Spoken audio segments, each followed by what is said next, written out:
Hello, everybody. My name's Katie King. Thank you for inviting me to present to you at the UC Summit. I will share my screen in a moment, but basically we have the next 30 to 40 minutes to talk about a really important subject, which is the impact of artificial intelligence and how it can be harnessed ethically to really impact customer experience, to impact CX, and to think about personalized marketing and being able to give that customer what they need in a much more granular, personalized way. So I'm going to share my screen now and take you through this presentation, and I'll be delighted after this presentation to connect with many of you through multiple different social media platforms. I've put on the bottom of this first slide where you can find me on Twitter, on Facebook and Instagram, but of course one of the key ones is LinkedIn as well. I'm a trainer and a consultant, author and author. So I've spent the past 5 or more years getting to grips with artificial intelligence and machine learning. I wrote a white paper on it many years ago for the Royal Institution of Chartered Surveyors, and in 2019, in March 2019, my first book was published, which looks at the impact of AI and machine learning on sales and marketing and customer experience in particular. And it's a collection of case studies from some of the best brains all over the world, major vendors, tech startups, politicians, influencers, and many more. And I'm now in the throes of writing the second book. So what I share with you today is really up to date from my work day to day with organizations from the previous book, from the work I'm doing at the moment. I'm also on the all-party parliamentary group, which is looking at the impact of AI in enterprise too. So very much it's part of my day-to-day world. So during this presentation, I've split it into 3 discrete parts, and we'll start by looking at what AI actually is, being really clear there on that definition, and then thinking about this new business paradigm, how with some of the latest developments, it is reshaping customer experience. We'll look in the next section at particular use cases, thinking about vendors and certain organizations that are using it already. So really the evidence to support deploying AI in your customer experience space, but also, of course, in sales and marketing. And then the final section, really important one, thinking about what next? How do I actually get started? I'll share with you my scorecard for success from my book, and also touch on some of the big macro business issues of trust, consent, ethics, and so on, and give you a framework really to think about how you deploy and get started with AI. So let's begin by being very clear what we mean by artificial intelligence. And really, it's a family of technologies. It's been around as a term since the 1950s. You will no doubt have heard about Alan Turing. And really, what we're talking about here is the ability, the capability of machines to imitate intelligent human behavior. These are not devices that can think. These are devices that, with good big data programmed in, they are algorithms, which is a set of instructions that really are able, in particular with machine learning, to accelerate their learning through experience and to then mimic what we do as human beings. And we're at the point at the moment of looking at machines, tools being able to do one thing very, very well, this narrow AI. And we'll touch later on some of the further stages where we start to think about general AI as well. So it's split, as you can see, this family of technologies, an umbrella of different sort of areas. And when we're thinking about customer experience, we're probably zooming in a bit more around the use of smart conversational analysis and chatbots, but we may also be deploying through our sales teams, through our CRM, the ability to do text to speech recognition and so on. We may end up getting involved in augmented reality and other 4th generation technologies like Internet of Things. And so you can see here a whole range of different tools that do different things very, very well. and we'll concentrate on one or two of those in a bit more detail. So day to day, AI is already impacting us. Certainly, when we think of Netflix and Siri and Facebook and Google searches, there's AI in all of those particular areas.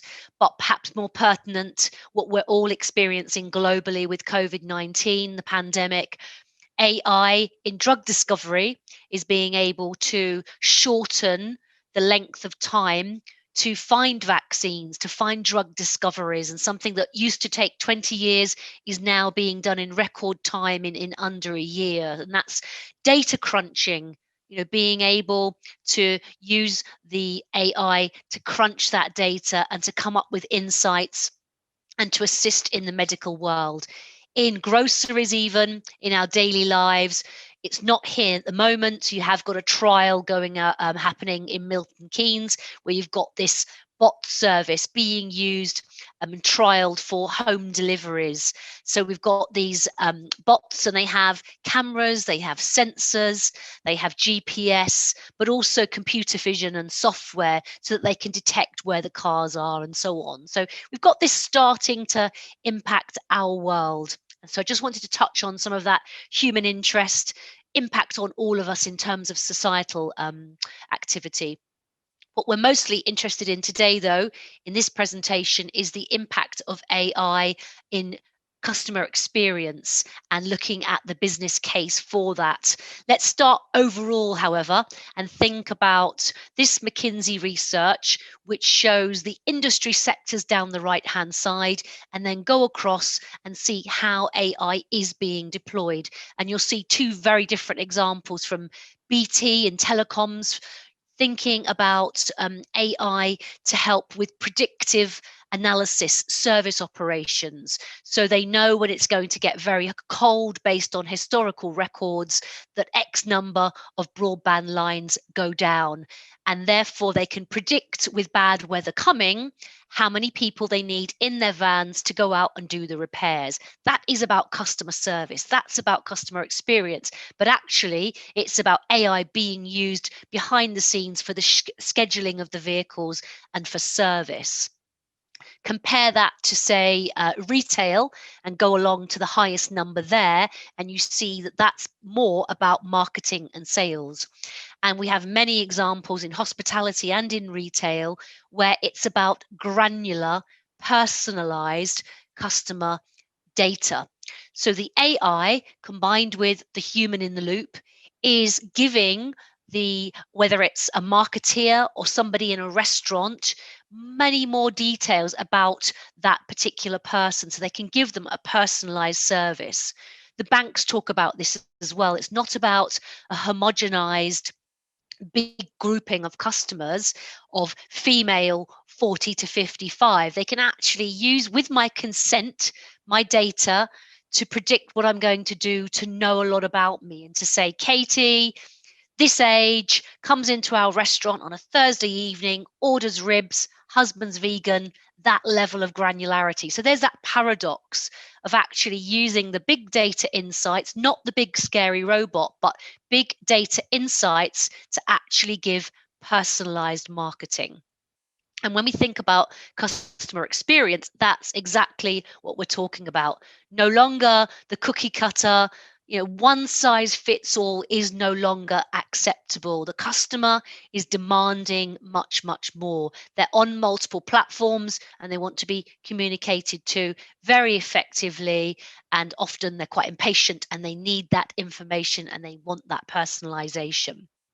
So let's look at a few of the statistics overall about AI, and in particular, an area of AI that's impacting customer experience, which is conversational AI. So you can see in the top bullet point here, almost 40% of IT leaders saying they've adopted AI or machine learning. And this was a report by Robert Half, and they're saying here another 33% saying they plan to use AI over the next 3 years, and 19% anticipating using it within 5 years. So 3 and 5 years, big plans, big changes expected in deployment over the next few years. When we turn to the conversational AI market, we're seeing here a huge market that's going to grow to about $15.5 billion in the next 3 or 4 years. And what this is doing is there's this rising demand for AI-powered customer support services and the ability to then see from that a positive return on investment.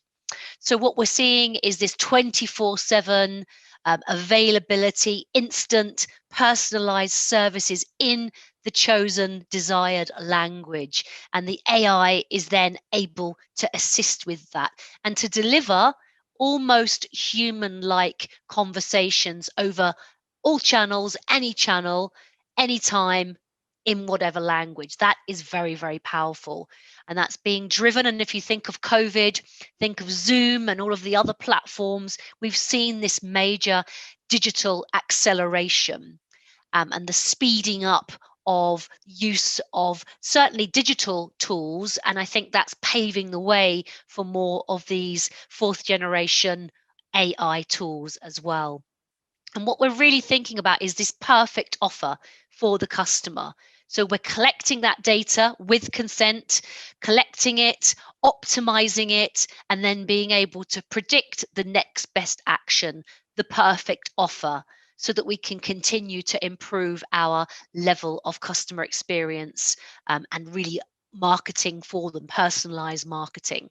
So keep adding more data. The AI is learning and it can infer the user preference. Think of what Amazon can do, Netflix, and so on. We've already seen this day to day in the interactions that we have with them as consumers. And over time, ultimately, they are delivering that best in class personalization. That is their target. So we've got the bigger vendors, we've got them working alongside your Salesforce, Microsoft, Oracle, SAP, and then they're working with other organizations, Segment, Treasure Data, and it's ultimately about customer experience, improved loyalty, and that's really what digital transformation is trying to achieve. Now, you could have some big debates about consent, and I'll touch on that at the end when we think about ethics and so on. One of the key players here, certainly in terms of the big vendors, IBM Watson, Adobe Sensei, Google, but one of them certainly is Amazon Web Services. And they have been expanding. This was a piece of news in the last couple of days, powering their AI contact center intelligence. So we've now seen big improvements in it. And again, they're working with the major players in terms of technology partners, the Avayas and Salesforce and so on. And what they're doing is using AI and machine learning to power text to speech recognition, translation, conversational AI, language comprehension, and so on. And I'm certainly benefiting from, as I write my second book, an AI tool called Otter AI to actually help with the transcription. So I do a Zoom recording, upload that in, and then that's transcribing it for me. And that wasn't there a few years ago. It was nowhere near as accurate a few years ago. So we're definitely seeing some big developments there. Ultimately, it's about CX becoming a competitive advantage for organizations, because what they can do is they can quickly and easily layer intelligence to an existing contact center solution. The end result is improved service, and for the organization, the great benefit of reduced cost. So they're leveraging this technology, as I mentioned, the chatbots, the language comprehension abilities, and building that into the support center. So Gartner's predicting a huge usage of AI for call centers over the coming years.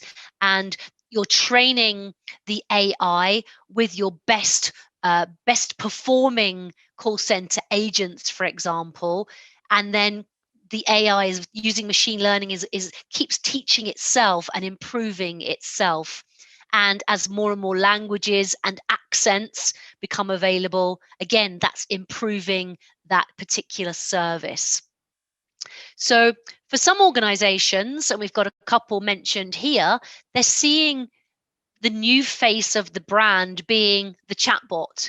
And I would encourage you to go and have a look at digital people and do some sort of research on this particular area. But you've got, for example, in the banking and financial service, you've got Standard Chartered Bank saying chatbots could be the new face of the brand in the banking industry. And you've got ABN AMRO as well, talking about how they use this conversational AI and it's resulting in a very seamless operation.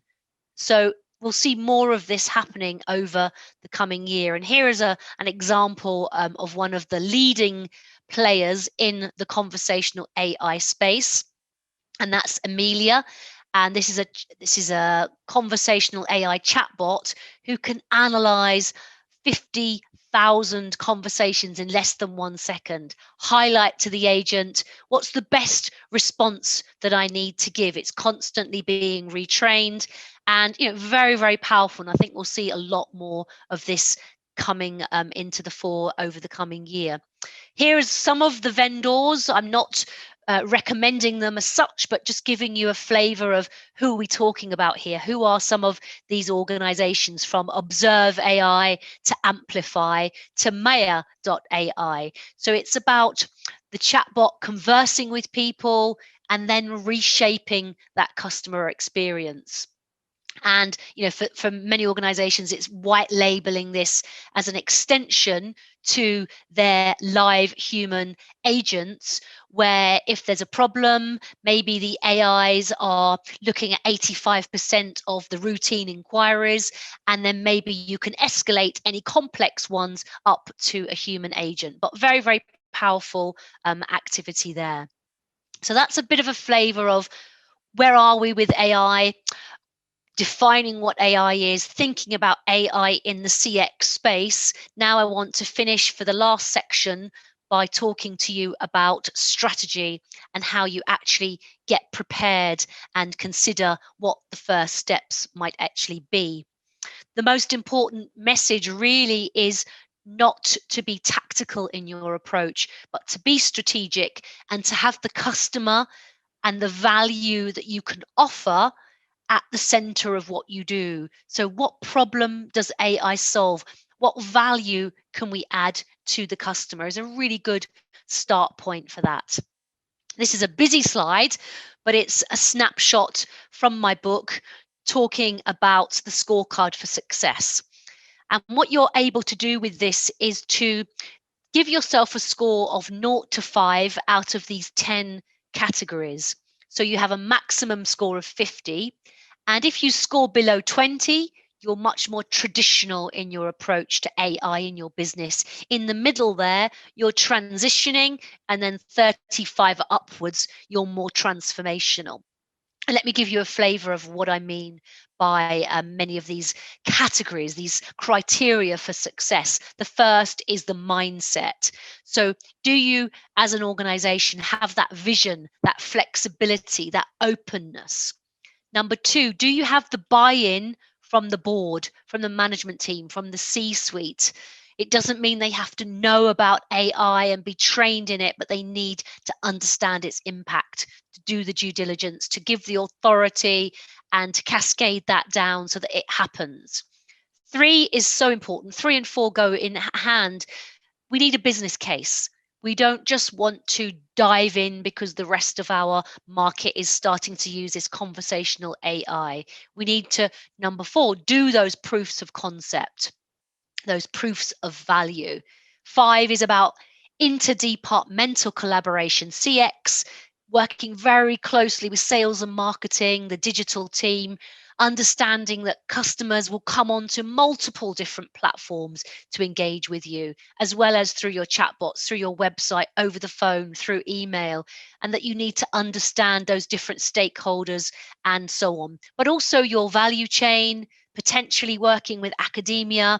Maybe you can get some grants, like an innovation grant through the university, work with a PhD data scientist to help in the actual development of a particular project. which segues nicely into 6, which is about talent, resourcing, outsourcing versus reskilling and upskilling, making sure that you have the right skills for the task in hand, which is also important to culture. What kind of culture are you? Outward looking, democratized, flat, engaging all different stakeholders. 9 is about agility and innovation and planning for that disruption.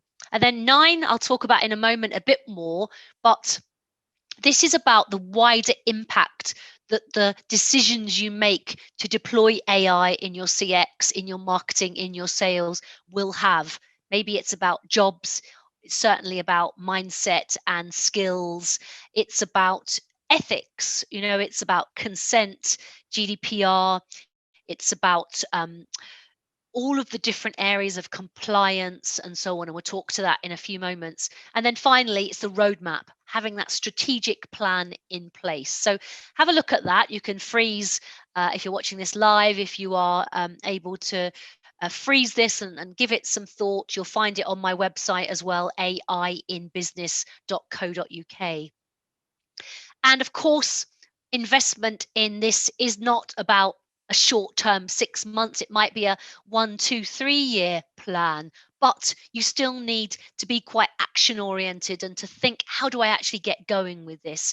And it might be that you need to instill new behaviors in your organization. Think about some of the new processes that might need to come into play. Have a watching brief on the competition. What are my competitors doing? What kind of investments are they making? If you are selling into a certain industry sector, how is AI and machine learning being deployed in that particular sector? What tools might I go away and research? Do I need to collaborate externally with my supply chain, with other departments? And how can I consider a small, cost-effective proof of concept that I can then see some return on and then gradually think about rolling that out across the organization?